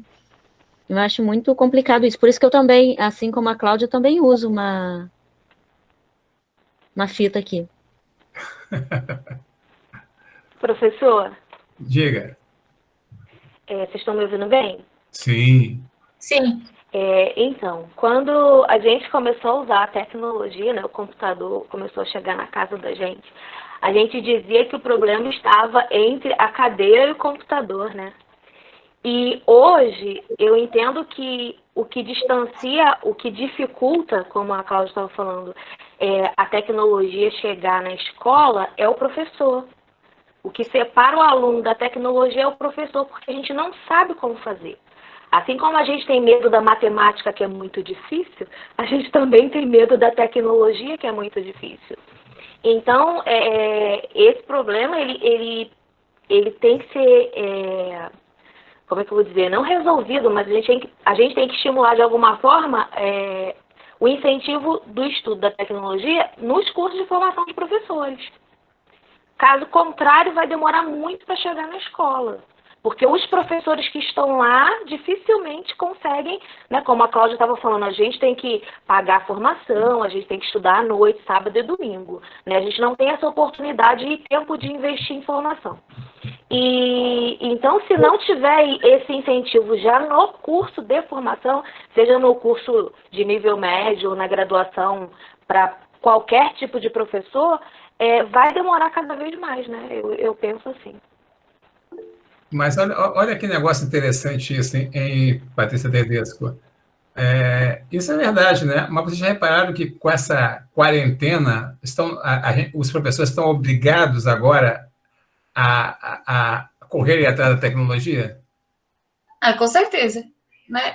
Eu tenho um sobrinho de 10 anos, por exemplo, que as aulas online voltaram aqui no começo de abril.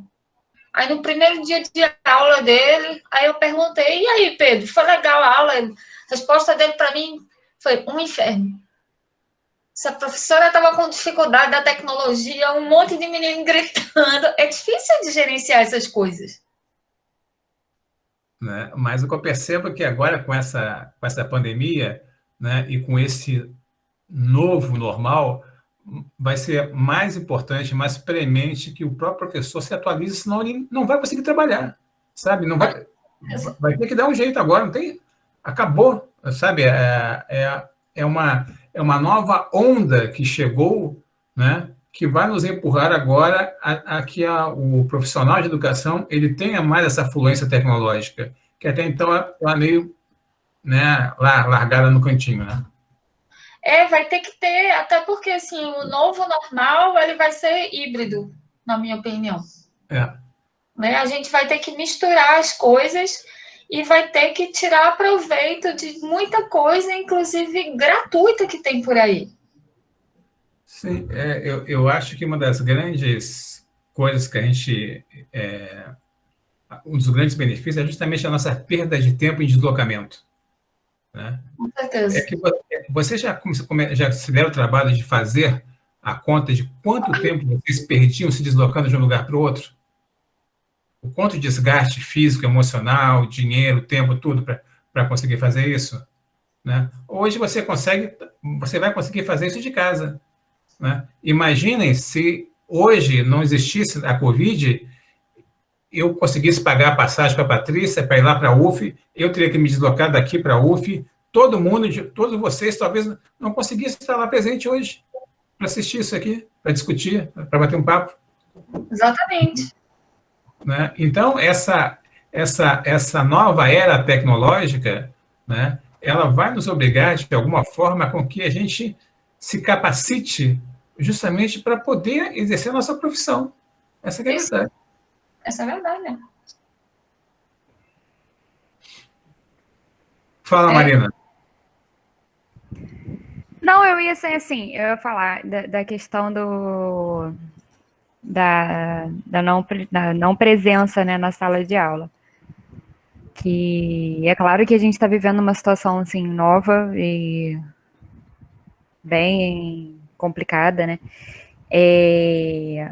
Mas eu, assim, acho que muita gente, como eu, assim, sente falta bastante, assim, desse contato, do contato físico,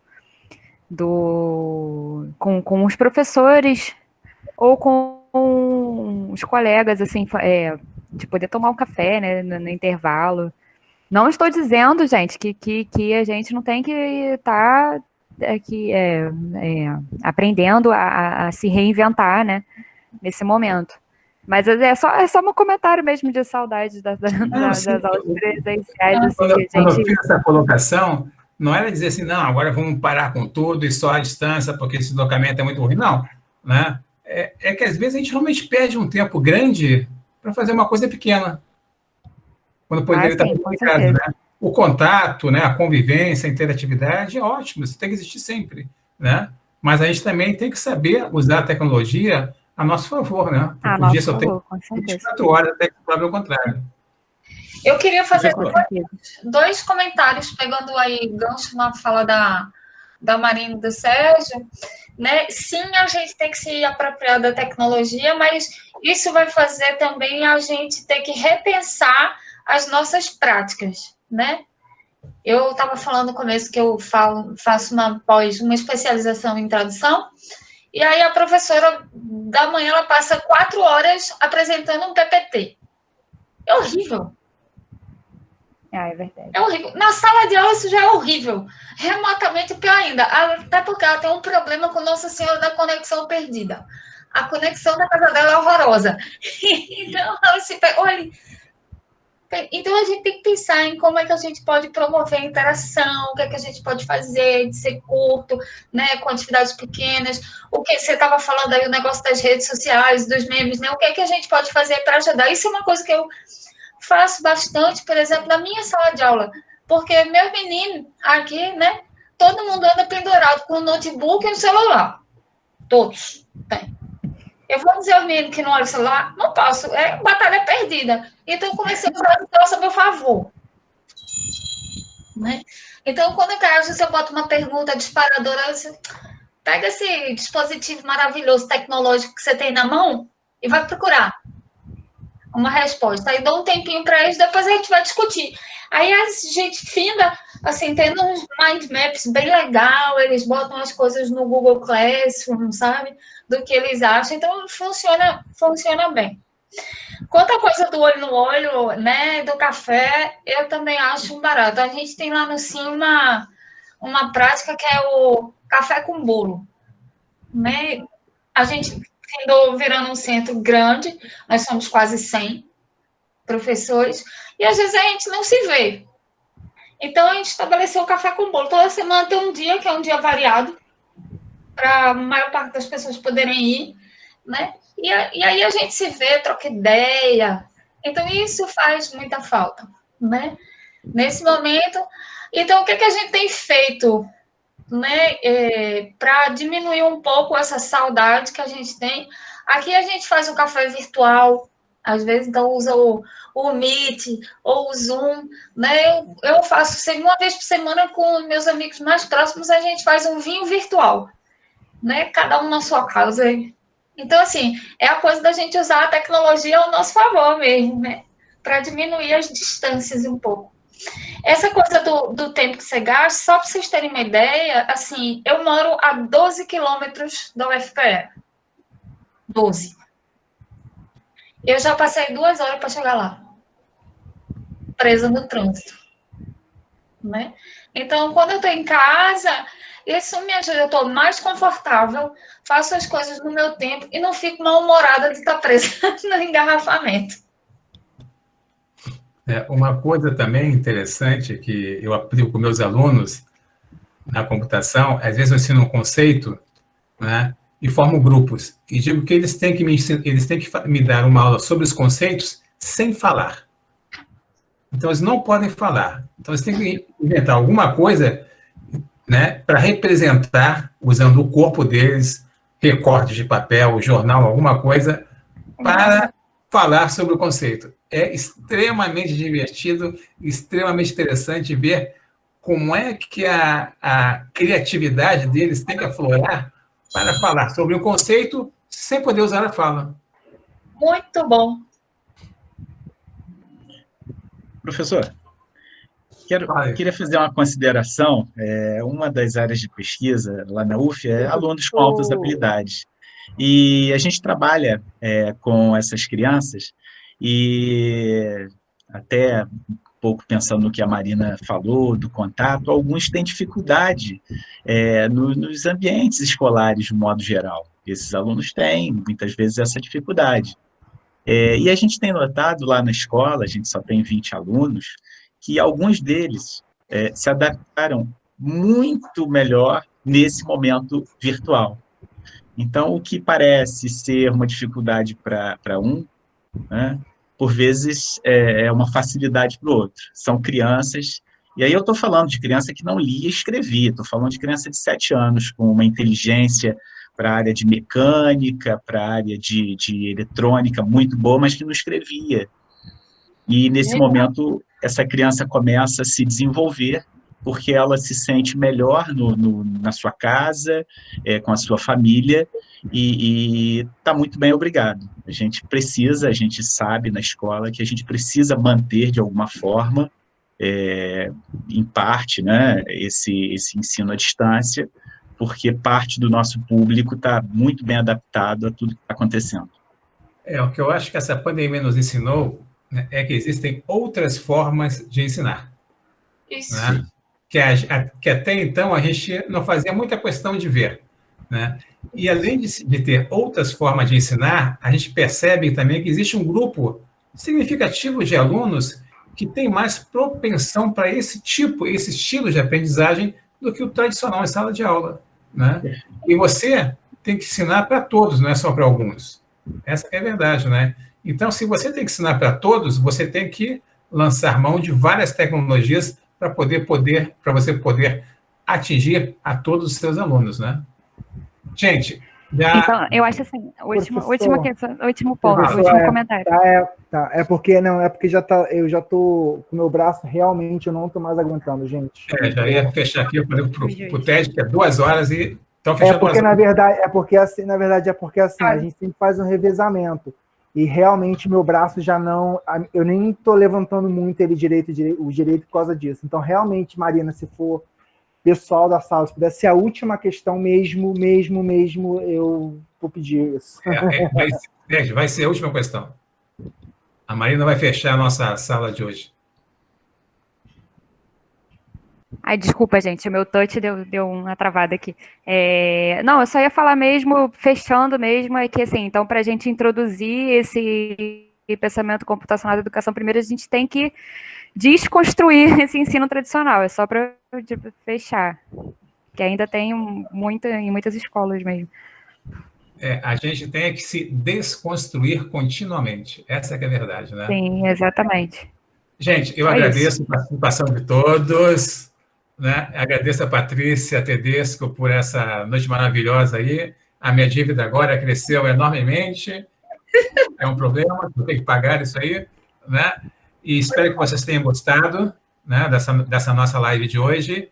E, Patrícia, obrigado pela presença, por transmitir um pouco do conhecimento aí, por bater papo com a turma, né? Nada. Enfim. Foi um prazer enorme. E um agradecimento para lá de especial ao TED, que hoje bateu o recorde olímpico de tradução, né?